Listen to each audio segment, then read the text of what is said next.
Now, just taking a breather from this, there's a very interesting story that you share. Perhaps if you could share it here, where it involves in the start of Sabah, where it involves a plaque that was sort of officiated, and then it went missing, and it was found, but with one very important sentence removed. Could you please share that story? Yeah. I found that very interesting. Again, I didn't know that.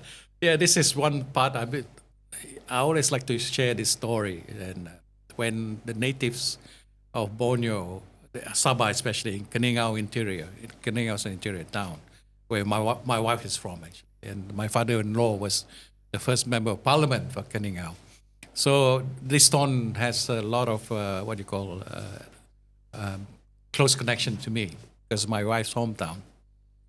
So in the 1963, when the natives were still uneasy about joining or forming Malaysia together with Malaya, the uneasiness was settled somehow through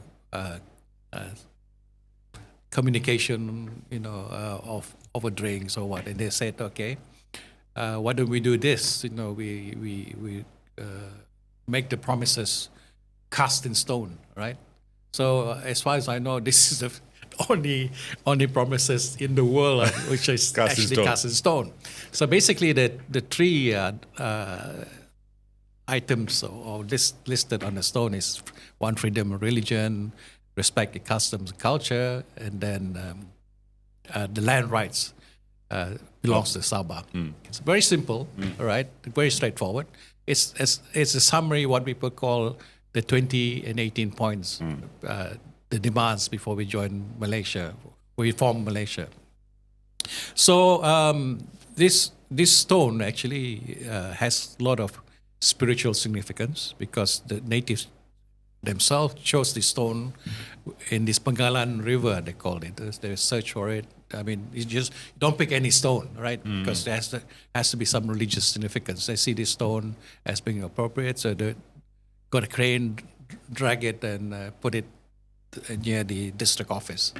And a plaque was made in Singapore, very, very British-made plaque, by one of the British companies that do shipbuilding and all that. So it was brought in and then placed on the stone.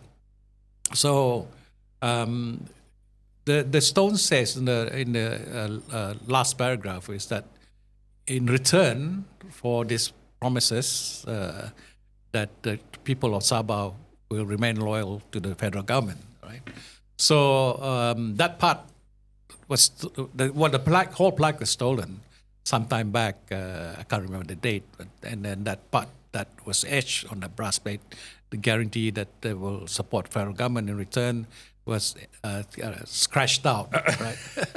So it went missing. It became a mystery why it happened. So we suspect some people from Peninsular Malaysia who were not happy, decided to steal it, and No, I think you mentioned that the line that was removed was that it's a guarantee from the Malaysian government or something. Yes, it's a quid pro quo in the sense I will remain loyal to you, but in return, you give us, you protect our so rights. they removed that line. Yeah, they removed that line basically.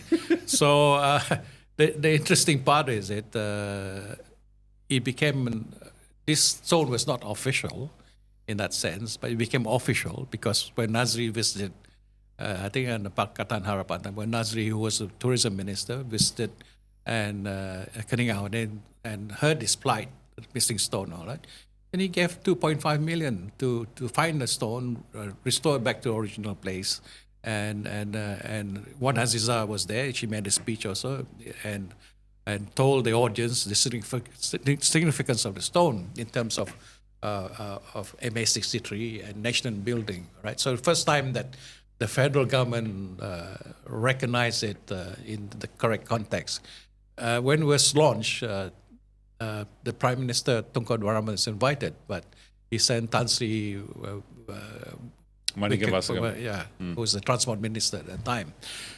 So by their presence, they recognized, the meaning of the stone, the promises made, and so on. So I always share this story to tell people, why is this stone significant, and what is the meaning of the stone. I mean, freedom of religion today is a big issue.